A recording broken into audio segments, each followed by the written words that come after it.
आज के टाइम पे सिविल इंजीनियर्स के लिए सबसे बड़ी प्रॉब्लम है करियर में ग्रोथ। तो आज की वीडियो के अंदर आपको इसी प्रॉब्लम का सॉल्यूशन मिलने वाला है।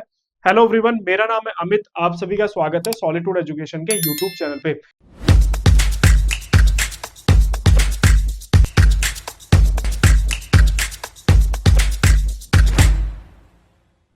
आज की वीडियो का हमारा जो टॉपिक रहने वाला है वो है कॉमन मिस्टेक्स इन करियर। तो एज ए सिविल इंजीनियर मैं वो कौन सी करियर मिस्टेक कर रहा हूं अपने करियर में, अपनी लाइफ में, जिसकी वजह से मुझे करियर के अंदर ग्रोथ नहीं मिल रही है। देखो अल्टीमेटली क्या होता है कि किसी भी लाइफ मतलब किसी भी पर्सन का एक गोल होता है कि भाई हम कंटिन्यूअस जो है ग्रो करें लाइफ के अंदर। एज ए फ्रेशर कोई भी कैंडिडेट मार्केट के अंदर अपना करियर स्टार्ट करता है तो वो चाहता है कि मेरी कंटिन्यूअस जो है वो ग्रोथ मार्केट के अंदर होती रहे। लेकिन काफी सारे इंजीनियर्स ऐसे हैं मार्केट के अंदर जो ये प्रॉब्लम फेस कर रहे हैं कि वो एक ही लेवल पे आके ना फंस गए हैं और वो आगे जा ही नहीं पा रहे हैं। तमाम कोशिशें करने के बावजूद भी जो है वो आगे नहीं जा पा रहे हैं। तो मैं आज की वीडियो के अंदर आपको ये क्लियर करने की कोशिश करूंगा कि वो कौन सी करियर मिस्टेक्स है जो आपने अपने लाइफ के अंदर की, जिसकी वजह से आप जो है अपने करियर के अंदर ग्रो नहीं कर पा रहे। तो जितने भी वे लोग सिविल इंजीनियर जो अपना करियर स्टार्ट करें, एटलीस्ट वो वे गलती ना करें ताकि उनको अपने करियर के अंदर उस तरह का फेज जो है वो ना देखना पड़े। सबसे पहली जो कॉमन मिस्टेक है वो है सेक्टर सिलेक्शन। अब ये सेक्टर सिलेक्शन क्या है इसके बारे में थोड़ा सा डिस्कस करते हैं। देखो सिविल इंजीनियरिंग ना काफी बड़ी है। आप ना पूरी सिविल इंजीनियरिंग कवर नहीं कर सकते। कोई भी इंसान जो है अपनी पूरी लाइफ में कंप्लीट सिविल इंजीनियरिंग को जो है कवर नहीं कर सकता है। सिविल इंजीनियरिंग के अंदर क्या है, अलग अलग सेक्टर्स हैं। जैसे कि एक सेक्टर है रियल इस्टेट सेक्टर, जिसको हम लोग बोलते हैं बिल्डिंग कंस्ट्रक्शन भी बोलते हैं। तो फर्स्ट सेक्टर हो गया आपका real estate sector. Second sector हो गया आपका, यहाँ पे मैं मोटा मोटी आपको बता रहा हूँ, इनके डिटेल में यहाँ पे नहीं जा रहा हूँ। सेकंड हो गया इंफ्रास्ट्रक्चर सेक्टर्स। तीसरा हो गया इंडस्ट्रियल सेक्टर्स। ठीक है, तो इंडस्ट्रियल सेक्टर, ये तीन कॉमन सेक्टर्स हैं जहां पे सिविल इंजीनियर अपना करियर जो है वो स्टार्ट कर सकता है। Real estate sectors mostly building construction से जुड़ा हुआ है। इंफ्रास्ट्रक्चर सेक्टर्स जो आपका रेलवे, ब्रिज, एक्सप्रेसवेज, ये सब जो बनते हैं इंफ्रा के अंदर आते हैं। तीसरा आता है इंडस्ट्रियल सेक्टर, जिसके अंदर पीवी स्ट्रक्चर्स बनती है, बड़ी बड़ी जो इंडस्ट्रीज लगती हैं, प्लांट लगते हैं, वो सारे इंडस्ट्रियल सेक्टर्स के अंदर आते हैं। तो प्रेजेंट टाइम में अगर मेरे से कोई पूछे कि सर मैं मेरी सिविल इंजीनियरिंग कंप्लीट हुई है, मुझे कहाँ पे जाना चाहिए, तो मैं उसको बेझिझक बोलूंगा कि भाई तू इंफ्रास्ट्रक्चर सेक्टर की तरफ जा। क्योंकि प्रेजेंट टाइम में गवर्नमेंट का भी फोकस काफी है इंडस्ट्रियल जो इंफ्रास्ट्रक्चर सेक्टर है। इसके अलावा इंडिया की इकोनॉमी काफी तेजी से ग्रो कर रही है, तो वहां पे जब इकोनॉमी ग्रो करती है तो वहां पे कहीं ना कहीं इंफ्रास्ट्रक्चर सेक्टर भी काफी तेजी से ग्रो करता है। जब हमने अपना करियर स्टार्ट किया था 2010 के आसपास, उस टाइम पे इंफ्रास्ट्रक्चर और इंडस्ट्रियल सेक्टर ना के बराबर थे। उस टाइम पे रियल एस्टेट सेक्टर काफी बूम पे था। दिल्ली एनसीआर के अंदर अकेले कई लाख फ्लैट का कंस्ट्रक्शन उस टाइम पे जो है चल रहा था। तो उस टाइम पे जब हमने अपना करियर स्टार्ट किया तो हमने रियल एस्टेट सेक्टर से अपना करियर स्टार्ट किया। तो जब भी आप करियर में एंट्री कर रहे हैं उस टाइम पे आपको ये देखना है कि कौन सा सेक्टर काफी तेजी से चल रहा है, उसी में आपको फोकस करना चाहिए। या प्रेजेंट टाइम में आप काम कर रहे हैं तो आप अपना जो है रोटेशन भी कर सकते हैं कि भाई जिस सेक्टर में भी आप कर रहे हैं, मान लीजिए वो सेक्टर नहीं चल रहा है, तो आप अदर सेक्टर की तरफ शिफ्ट होके अपना करियर जो है वो ग्रो कर सकते हैं।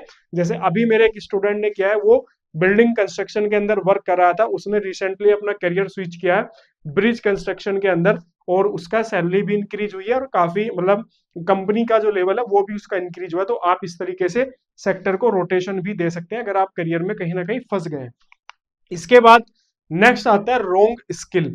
देखो रॉन्ग स्किल किसी भी सेक्टर के अंदर, मैं बात करूं अगर आपको ग्रो करना है तो आपके पास में स्किल जो है वो होनी चाहिए, लेकिन स्किल भी राइट स्किल आपके पास में होनी चाहिए। ऐसा नहीं कि आपने कुछ भी सीख लिया और आप सोचो कि यार मैंने ये सीख लिया तो मेरे पास तो भी स्किल है, मैं अब करियर के अंदर ग्रो कर ही जाऊंगा, मेरी जॉब लग जाएगी। नहीं, स्किल होनी चाहिए लेकिन वो भी राइट स्किल होनी चाहिए। अब कंस्ट्रक्शन के अंदर बेसिकली दो तरह की स्किल्स होती हैं जो मैंने अपनी वर्क एक्सपीरियंस से भी फील किया है, और जब से मैं ट्रेनिंग दे रहा हूं तब से भी मैंने ये चीज रियलाइज की है कि दो तरह की स्किल्स होती हैं जिनको सिविल इंजीनियर्स जो है बेसिकली उनको सिलेक्ट करना चाहिए। पहली जो स्किल्स होती हैं वो स्किल होती हैं डिमांडिंग स्किल्स। मतलब जिस स्किल की मार्केट के अंदर डिमांड है, अगर आपके पास में वो स्किल्स है तो आप करियर के अंदर काफी तेजी से ग्रो कर सकते हो। कंटिन्यूअस जो है डिमांडिंग स्किल्स बढ़ती जाती है। आपको उसी तरीके से अपने आप को कंटिन्यूअस जो है वो अपग्रेड करना पड़ेगा। जो भी नई नई स्किल्स आ रही हैं उन स्किल्स को आप सीख के अपने करियर में कंटिन्यूअस ग्रोथ जो है वो ले सकते हैं। तो पहला हो गया कि आपको डिमांड को कैप्चर करना है कि क्या एक्चुअल में मार्केट के अंदर डिमांड है, उस डिमांड के अकॉर्डिंग ही आपको स्किल सीखनी है, ना कि कोई ओल्ड ट्रेंड आपको सीखना है। जैसे कुछ एग्जांपल मैं देता हूं, एक सॉफ्टवेयर है एमएक्स रोड जो कि हाईवे डिजाइनिंग के लिए यूज किया जाता है। प्रेजेंट टाइम में उस सॉफ्टवेयर को कंपनी ने बंद कर दिया, उसका अपग्रेड वर्जन आ गया मार्केट के अंदर ओपन नोड। लेकिन ज्यादातर ट्रेनिंग इंस्टीट्यूट जो है वो आज भी एमएक्स रोड सॉफ्टवेयर पे अटके पड़े हैं, ओपन नोड सॉफ्टवेयर की कोई बात ही नहीं कर रहा। मान लीजिए अब आपने गए आप किसी ट्रेनिंग इंस्टीट्यूट के पास में, उसने आपको सिखा दिया एमएक्स रोड, अब आप कंपनी में जॉब के लिए अप्लाई करो तो पता चल रहा है कि भाई एमएक्स रोड तो बंद हो चुका है, अब तो ओपन नोड सॉफ्टवेयर की जो है मार्केट के अंदर डिमांड है। तो ये चीज आपको क्लियर करनी पड़ेगी, क्या डिमांड चल रही है, उसी डिमांड के अकॉर्डिंग आपको स्किल जो है वो सीखनी है अगर आपको करियर के अंदर ग्रो करना है। दूसरे टाइप की स्किल होती है personal. Personal in the sense, construction के अंदर आपको पता है कि दो तरह की जॉब होती है। एक जॉब होती है जो साइट पे जाके वर्क होता है, एक जॉब होती है जो ऑफिस में बैठ के बंदे करते हैं। तो काफी सारे ऐसे इंजीनियर होते हैं जिनको साइट की जॉब पसंद नहीं होती है। उसमें से मैं भी एक सिविल इंजीनियर हूं जिसे साइट की जॉब बिल्कुल भी पसंद नहीं है। तो कई बार ऐसा होता है कि मान लीजिए मुझे साइट की जॉब पसंद नहीं है और मैंने कोई ऐसी स्किल सीख ली जिसपे मुझे कंटिन्यूअस साइट पे ही रहना पड़ेगा, तो क्या वो स्किल मेरे लिए रिलेवेंट है? बिल्कुल भी रिलेवेंट नहीं है, क्योंकि मेरे पास वो स्किल तो है, लेकिन जब मैं वहां पे जाके काम कर रहा हूं तो मैं वहां पे अब सर्वाइव ही नहीं कर पा रहा हूँ, मैं मेरा वहां पे मन ही नहीं लग रहा। तो क्या मैं ऐसा काम करूंगा? बिल्कुल भी नहीं करूंगा। तो जब आप कोई स्किल सीख रहे हो, मान लीजिए आपकी आपकी इच्छा है कि यार मुझे तो ऑफिस में बैठ के जो है जॉब करनी है, तो आप वो स्किल सीखो कंस्ट्रक्शन के अंदर जो आपको ऑफिस की जॉब दिला सके। अगर आपका मन है कि यार मुझे तो चाहे ऑफिस मिले चाहे साइट मिले, मुझे उससे कोई मतलब नहीं है, मुझे तो कंस्ट्रक्शन के अंदर सिर्फ काम करना है, तो आप फिर कोई भी स्किल सीख सकते हो, चाहे आपको ऑफिस जॉब मिले या फिर आपको कंस्ट्रक्शन जॉब मिले। काफी सारे सिविल इंजीनियर ऐसे होते हैं जो जॉब ऑफिस जॉब पसंद ही नहीं करते, उनको साइट की ही जॉब पसंद होती है। तो उन्हें सिर्फ साइट से रिलेटेड ही उनको जो है स्किल जो है वो सीखनी चाहिए। तो ये एक बहुत बड़ी प्रॉब्लम है कंस्ट्रक्शन इंडस्ट्री के अंदर, कि बच्चे स्टार्टिंग में कुछ और सीख लेते हैं, फिर वो साइट पे जाते हैं तो वहां उन्हें उस तरह का एनवायरनमेंट मिलता नहीं है, उन्हें संडे ऑफ चाहिए होता है, उन्हें जो है फिक्स टाइमिंग की जॉब चाहिए होती है। लेकिन जब वो साइट पे जाते हैं तो पता चलता है कि यहाँ पे तो फिक्स टाइमिंग भी नहीं है, संडे भी ऑफ नहीं मिल रहा है। तो कहीं ना कहीं वो ना घुटने लगते हैं, और उसकी वजह से कहीं ना कहीं एक तरीके से फ्रस्ट्रेट भी वो लाइफ के अंदर होने लगते हैं। तो आपको ये चीज भी ध्यान रखना है।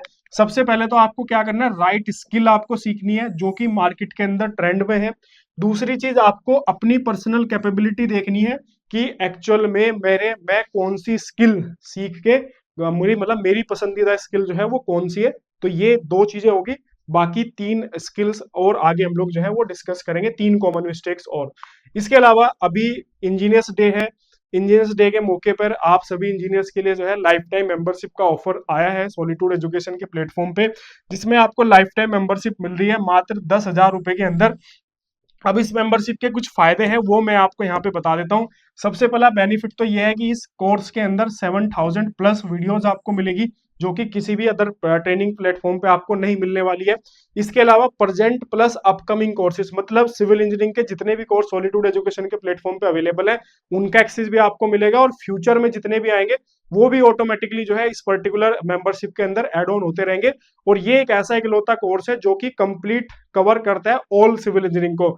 आपको ब्रिज में जाना है, मेट्रो में जाना है, आपको क्यूए क्यूसी में जाना है, प्लानिंग में, डिजाइनिंग में, हाईवे में, जितने भी डिपार्टमेंट होते हैं सिविल इंजीनियरिंग के, सारी की सारी स्किल्स जो है कवर करता है। तो एप्लीकेशन को डाउनलोड कर लेना और इंजीनियर्स कूपन अप्लाई आप करोगे तो 9,000 के 10,000 के अंदर आपको मिल जाएगा। रेगुलर प्राइस जो है इसका 16,000 रहता है, तो एडिशनल 6,000 का ऑफ मिल रहा है इंजीनियर्स डे के मौके पर। अब बात करते हैं हमारी नेक्स्ट स्किल्स की, वो है एक्सपर्टीज। देखो, मेरा पहला स्टेप क्या था कि मैंने सेक्टर का सिलेक्शन किया, मेरा दूसरा क्या था कि मैंने जो है राइट स्किल का सिलेक्शन किया। अब मेरे पास सेक्टर भी सिलेक्ट हो गया, मेरे पास में राइट स्किल भी सिलेक्ट हो गई। अब मुझे करनी है एक्सपर्टीज की, जो भी स्किल मैंने सिलेक्ट की है उस स्किल के अंदर मुझे एक्सपर्टीज डेवलप करनी है, क्योंकि मार्केट के अंदर जॉब है कम और जॉब लेने वाले ज्यादा लोग हैं। तो जब इस तरह का कॉम्पिटेटिव माहौल होता है, उस कॉम्पिटेटिव माहौल के अंदर वो ही बंदा आगे जा सकता है जिसके पास में एक्सपर्टीज होती है। सीखने में और एक्सपर्टीज में बहुत जमीन आसमान का फर्क होता है। आप किसी भी टूल की या किसी सॉफ्टवेयर की 4 वीडियो यूट्यूब पे देख लो, आपको वो सॉफ्टवेयर चलाना आ जाएगा, लेकिन क्या आप उसके एक्सपर्ट बने? नहीं बने।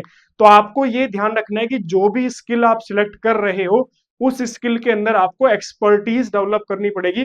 वही एक्सपर्टीज आपको करियर के अंदर ग्रोथ दिलाएगी। अगर आपने एक्सपर्टीज डेवलप नहीं की, तो आपका right skill, right sector select करने का कोई भी बेनिफिट होने वाला नहीं है। तो आपको एक्सपर्टीज पे फोकस करना है। और मैंने लास्ट वीडियो के अंदर एक लाइन भी बोली थी कि एक्सपर्ट्स मेक मनी, मतलब जो एक्सपर्ट होता है वो ही पैसा कमाता है, जो एक्सपर्ट नहीं होता वो पैसा नहीं कमाता है। तो ध्यान रखना, अगर आपको पैसा कमाना है तो आपके पास एक्सपर्टीज जो है वो होनी चाहिए। इसके बाद नेक्स्ट निकल के आता है क्वालिफिकेशन। मैंने राइट सेक्टर सिलेक्ट किया, मैंने राइट स्किल सिलेक्ट की, मैंने जो है एक्सपर्टीज भी डेवलप कर ली, लेकिन क्या मेरी क्वालिफिकेशन इन तीनों को सपोर्ट करती है? मुझे ये भी देखना पड़ेगा। अब जैसे कुछ एग्जांपल में देता हूं, मान लो कोई बच्चा है जो डिप्लोमा होल्डर है, जिसकी क्वालिफिकेशन है मात्र डिप्लोमा। उसने डिजाइनिंग में अपना करियर बनाना चाहा, उसने सोचा कि मैं डिजाइन इंजीनियर जो है बनता हूं। उसने कई साल एक डिजाइन इंजीनियर के पास में काम किया, उसके बाद डिजाइनिंग की स्किल सीखी, लेकिन जब उसकी बात आई रजिस्ट्रेशन की, तो या जब उसने किसी बड़ी कंपनी के अंदर जाने की कोशिश की, तो पता चला कि वहां पे उससे मांगा जा रहा है कि भाई हम तो एमटेक वालों को ही लेते हैं, या आपके पास में तो एमटेक क्वालिफिकेशन जो है वो होनी चाहिए। तो क्या मुझे ये सारी चीजें सीखने का, सिलेक्ट करने का कोई बेनिफिट हुआ? नहीं। तो आप जो भी स्किल सेट में जाना चाह रहे हैं, जो भी आप सेक्टर में जाना चाह रहे हैं, उससे रिलेटेड आपके पास में रिलेवेंट, आपके पास में एक्सपर्टीज क्वालिफिकेशन होनी चाहिए। जैसे आप प्लानिंग इंजीनियर अगर आप बनना चाहते हैं, तो अगर आपने कंस्ट्रक्शन मैनेजमेंट के अंदर एमबीए किया है, तो आपको एडवांटेज मिलेगा और आप अपने करियर में तेजी से ग्रो करोगे। आप स्ट्रक्चरल इंजीनियर बनना चाहते हैं, तो आपने एमटेक किया हो स्ट्रक्चर्स के अंदर, आपको एडवांटेज मिलेगा और आप तेजी से ग्रो करेंगे। आप ट्रांसपोर्टेशन फील्ड के अंदर जाना चाहते हैं, हाईवे डिजाइनिंग में जाना चाहते हो, तो अगर आपने ट्रांसपोर्टेशन में एमटेक किया है, तो आपको उसमें बेनिफिट मिलने वाला है। तो बेसिकली कहने का पर्पज ये है कि सब कुछ सिलेक्ट करने के बावजूद भी अगर आपकी क्वालिफिकेशन उस लेवल को सपोर्ट नहीं कर रही है, तो भी आप करियर में ग्रो नहीं कर पाओगे। तो इसलिए क्वालिफिकेशन मस्ट है। पहले भी मैं कई बार बोल चुका हूं कि क्वालिफिकेशन अपनी कंटिन्यूअस अपग्रेड करते रहिए। अगर डिप्लोमा है तो एटलीस्ट बीटेक जरूर करिए, अगर बीटेक है तो एमटेक जरूर करिए। तो ये बहुत इंपॉर्टेंट होता है, क्वालिफिकेशंस पे आपको ध्यान देना है, तभी इन सब चीजों का फायदा है। अदरवाइज अगर आपकी क्वालिफिकेशन ही सपोर्ट नहीं कर रही है, तो इन सब चीजों का भी कोई बेनिफिट होने वाला नहीं है। इसके बाद नेक्स्ट निकल के आता है जॉब रोटेशन। जॉब रोटेशन का मतलब ये है, मान लीजिए आप कोई कंपनी है ए, जिसमें आपने फर्स्ट टाइम जॉब अपनी जो है वो स्टार्ट की, तो अब जो है आपको नेक्स्ट जब अपनी जॉब चेंज करनी है, तो हमेशा कोशिश करो कि प्रेजेंट टाइम में आप जिस कंपनी में हो, उससे ऊपर की कंपनी के अंदर या उससे ऊपर के लेवल की कंपनी में ही ज्वाइनिंग करो, या उसके लेवल की कंपनी के अंदर ज्वाइनिंग करो। मान लो 3 कंपनियां हैं, एक बी कंपनी है, एक सी कंपनी है और एक डी कंपनी है। बी कंपनी जो है वो ए से काफी बड़ी है, ये इससे लार्ज है, ये इसके लेवल की कंपनी है और ये इससे स्मॉल कंपनी है। आपके पास 3 ऑफर है, तो आपको कोशिश करना चाहिए लार्ज कंपनी के ऊपर, या फिर उस कंपनी के लेवल में, कभी भी छोटी कंपनी में, प्रेजेंट टाइम में जिस कंपनी में आप काम कर रहे हैं उससे छोटी कंपनी में कभी भी जॉब मत करना। अदरवाइज आपके करियर में एक नेगेटिव इंपैक्ट पड़ेगा और आप करियर के अंदर ग्रो नहीं कर पाओगे। और हमेशा कोशिश करो, जैसे जैसे आपका एक्सपीरियंस बढ़ता जाए, वैसे वैसे आप अपनी कंपनी का लेवल भी बढ़ाते जाओ। और जब आप लास्ट स्टेज में पहुंचो ना, तो कम से कम एटलीस्ट इंडिया की टॉप कंस्ट्रक्शन कंपनीज के अंदर आप जॉब कर रहे हो, तब जाके आप मान सकते हो कि हाँ, आपने कुछ सक्सेस जो है वो हासिल की है। कई बार लोग मिस्टेक क्या करते हैं कि अच्छी खासी जॉब चल रही होती है, बड़ी कंस्ट्रक्शन कंपनी के अंदर जॉब चल रही होती है, थोड़ा सा सैलरी इंक्रीमेंट का लालच उन्हें मिलता है किसी छोटी कंपनी से कि आ जाओ यार हमारे पास आ जाओ, यहाँ पे तो तुम प्रोजेक्ट इंजीनियर हो, हम तुम्हें प्रोजेक्ट मैनेजर बना देंगे और वहां से ज्यादा सैलरी दे देंगे। और वो लोग उस बड़ी कंपनी को छोड़ के उस छोटी कंपनी के अंदर चले जाते हैं और फिर बोलते हैं कि सर मैं तो देखो यहाँ पे प्रोजेक्ट मैनेजर बन गया। ये उनके करियर की सबसे बड़ी मिस्टेक होती है। अब आप लाइफ में आगे हो सकता है कि बड़ी कंपनी के अंदर दोबारा उस लेवल की कंपनी के अंदर ना जा पाओ। तो ये चीज आपको ध्यान रखनी है कि हमेशा करियर का ग्राफ जो है वो ऐसे जाना चाहिए, ठीक है, ना कि ऐसे जाना चाहिए। तो ध्यान रखना, जब भी जॉब स्विच करो तो हमेशा जिस टाइप की कंपनी में जॉब कर रहे हो उससे ऊपर की कंपनी में ही जॉब के लिए ट्राई करो। अदरवाइज कुछ टाइम चाहे उसी कंपनी में जॉब करते रहो जिसमें कर रहे हो, लेकिन जब भी जो जॉब चेंज करो उससे ऊपर के लेवल की कंपनी के अंदर ही जाके जॉब चेंज करो, तभी आप करियर के अंदर ग्रो जो है वो कर पाओगे। तो ये 5 कॉमन मिस्टेक्स हैं जो लोग करते हैं या जो अपना करियर शुरू कर रहे हैं, तो वो ये 5 कॉमन मिस्टेक्स बिल्कुल भी मत करना। करियर में आपको अच्छी अपॉर्चुनिटीज मिलेगी और सिविल इंजीनियरिंग कहीं जाने वाली नहीं है, ध्यान रखना। इंडिया में अभी बहुत ज्यादा स्कोप है। इसके अलावा एक और हमारे पास में कोर्स है, all in one combo course. जितने भी लोग जो अपना करियर सॉफ्टवेयर के फील्ड में बनाना चाहते हैं तो वो ये कोर्स ले सकते हैं। 23 सॉफ्टवेयर इस कोर्स के अंदर कवर कराए गए हैं। लगभग इंडस्ट्री के सारे सॉफ्टवेयर इसके अंदर हैं, प्लानिंग के हैं, इंटीरियर के हैं, बीआईएम के सॉफ्टवेयर हैं, डिजाइनिंग के सॉफ्टवेयर हैं, हाईवे कंस्ट्रक्शन, ब्रिज कंस्ट्रक्शन से रिलेटेड सॉफ्टवेयर हैं। और ये भी इंजीनियर्स डे ऑफर पे आपको जो है सिर्फ जस्ट 4000 में आपको मिल रहा है, लाइफ टाइम एक्सेस के साथ में मिल रहा है। और आपको एप्लीकेशन पे जाके इंजीनियर्स 50 कूपन कोड लगाना है और आप इस कोर्स को जो है एक्सेस कर सकते हो। तो बेसिकली दो कोर्स है, लाइफ टाइम मेंबरशिप भी आप ज्वाइन कर सकते हो, ऑल इन वन भी आप ज्वाइन कर सकते हो। बाकी जितनी भी जो कॉमन मिस्टेक्स थी वो भी मैंने आप सभी के साथ में डिस्कस की। वीडियो अच्छी लगी हो लाइक करो, शेयर करो, चैनल को सब्सक्राइब करना बिल्कुल भूलना। कोई भी डाउट है बेझिझक होके कॉल कर सकते हो आप, नंबर आपको नीचे दिया गया है उस पर आप कॉल कर सकते हो, या फिर आप वीडियो के कमेंट सेक्शन में जाके कमेंट भी कर सकते हैं। मिलते हैं आपसे नेक्स्ट वीडियो के अंदर। Okay, thank you.